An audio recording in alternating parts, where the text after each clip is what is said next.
Your Excellency, that's where the world is going. The world is going digital, and that is why our executive board decided that theme. Let me also thank Your Excellency for assembling, that was a day before yesterday, assembling over 21 heads of government, including 14 presidents, during the International Development Association Summit in Nairobi.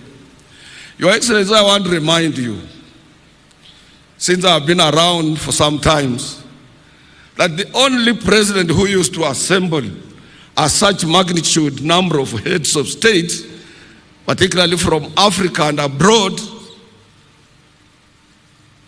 was the founding father of this nation, Mzee Jomo Kenyatta. And he went further to invite the different heads of the international institutions, including World Bank. As workers, we don't take it for granted. We want to echo your efforts, because you are selling this country.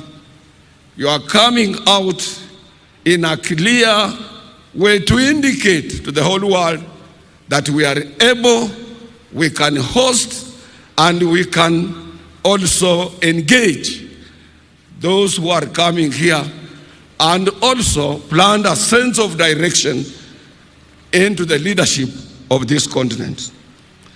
Once again, Your Excellency, I want to echo your continued support to workers' invite.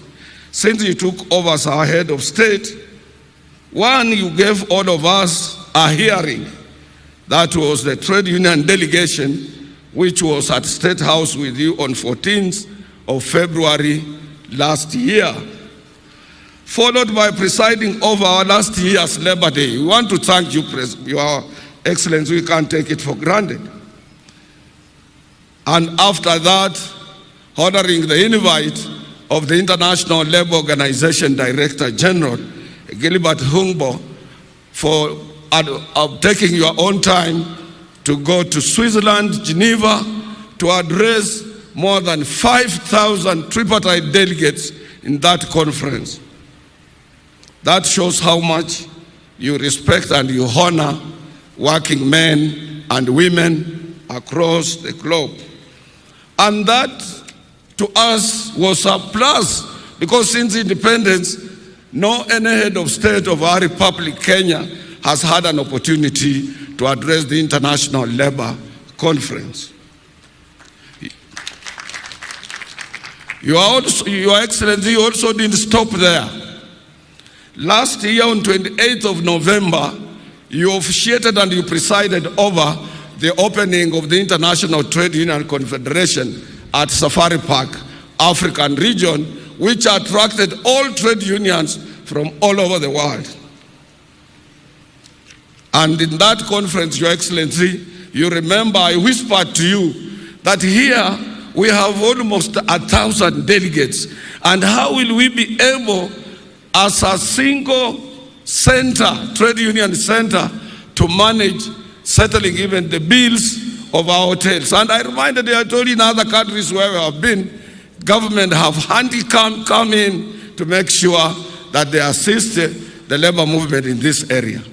Your Excellency, we want to thank you. You didn't hesitate. Within no matter of few days, you send us 10 million Kenya shillings to assist us in offsetting the bill at Safari Park Hotel. We want to thank you for that good work.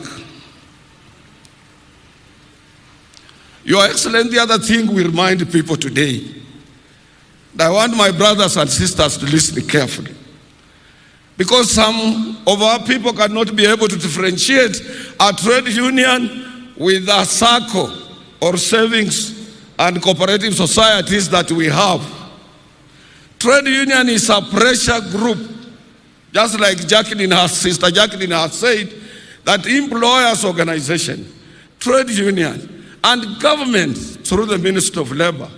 These are the cardinal engine, particularly the center of economic growth in any given country. And it does not require hoppers, it does not require people to hawk in. It has enormous industrial relations machinery established for all of us to follow.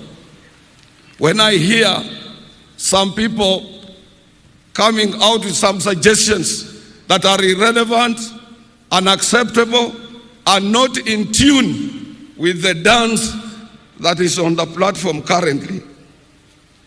Your Excellency, we must always remember that Africa, Asia, and Latin America, we attained our independence through the struggle of the trade union movement, including this our country.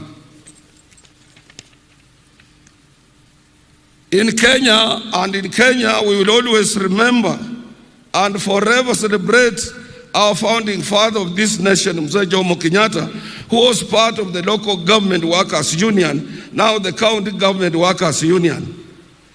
We must remember our several brothers from the Asian community.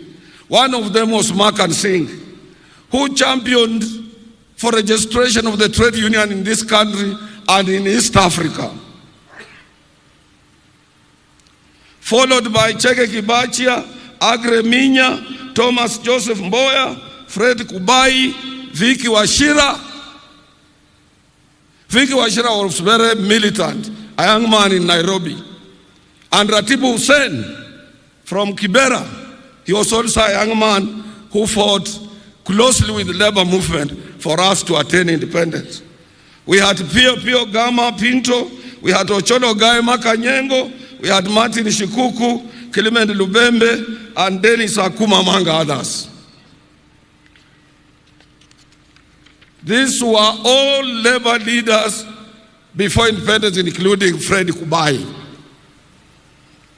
And across Africa, Your Excellency, trade unionists who spearheaded their countries to independence were John Tetiga of Ghana, Ahmed Tilil of Tunisia, Paul Humphrey Luanda of Uganda, Rashid Kawawa of Tanzania, Abdoulaye Diallo of Guinea-Conakry, Demba Diop of Mali, as well as Cyril Ramaphosa, the current president of South Africa. These are the gallants, fearless fighters, people who set us free from the labor movement. And we must remember them. We must have their history. They were not people who had been appointed by government on various positions and they want to pretend to be labor leaders. Change this on. And Your Excellency, today's trade union movement has changed from agitation to scientific dialogue. That is why you don't hear us on newspapers. That is why you don't hear us fighting. We are busy with the employers in boardrooms, negotiating for good terms and conditions of service of our members. And Jacqueline is here. She can bear me a witness. In my own union, this year, I signed more than 44 CBAs to cushion workers from the cost of living. And some say, Atwoli, yeah, amekaa tu pale, hii mzee. Ni mzee wa ujuzi, mzee wa kisasa.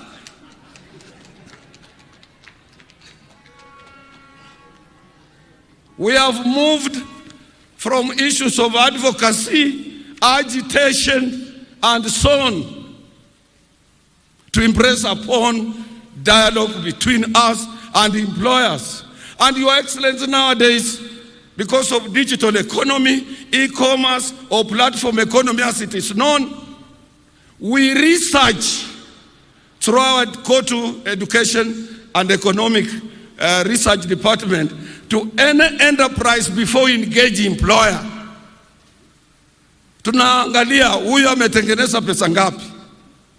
Na ile ya juu ndio tunakuja kumwambia bwana, wewe kampuni yako imetengeneza pesa hii umenunua gari, hii umefanya hii umefanya hii pesa fulani, singine umepeleka Dubai, singine umepeleka Ulaya, na hizi zimebaki ndio sisi tunataka tugawanyane na wafanyikazi. We don't come to your office to excuse of employers, and Jacqueline is here, blindly. We also look at the cost of living, consumer price indices, inflation rate in comparison with the national economic performance. And when we demand, you cannot escape, you cannot run away, Because we will go to the industrial court with those facts and we will get what we want, or the employment and labor relations court. Sasa sisi sio wajinga. Tukikuja kwako tunajua una pesa. Kama hauna tunajua hauna. Na CBA has about 40 to 30 clauses. We will look into those areas. Other areas we leave financial aside. We live until we support you to maximize profit, and with that profit we will share. Your Excellency, as I'm standing here, we have a slogan that an injury to one is an injury to all. Sister Jacqueline alishikia kidogo hali ya madaktari wetu, clinical officers. Saa ingine usiku hatulali, Your Excellency. Tukisema tutafuta njia gani mwafaka, which route, because you managed us on 6th of March. Wakati ulitangaza serikali haina pesa, you rendered court impotent, you rendered FK impotent, you rendered your Minister of Labor impotent, you rendered that committee that you had set out where my deputy was impotent, because as a worker number one, when you take over a dispute, we cannot contradict you. We can't. We have no leeway in any machinery to contradict the head of state. And we must look for channels. Pale unakaa, Your Excellency, sio rahisi kufika. Kule ndani wewe ulikuwa free. Zamani ulikuwa unakuja kwa nyumba yangu nyumbani, unajua familia yangu, ukitengeneza chama chako cha URP, ilikuwa mtu tu unaweza kutana na yeye kwa njia, unakula na yeye mahindi. Little did we know, even we people who are in Azimio, utatoka nyuma upite kwa sisi namna hivyo na uwe president.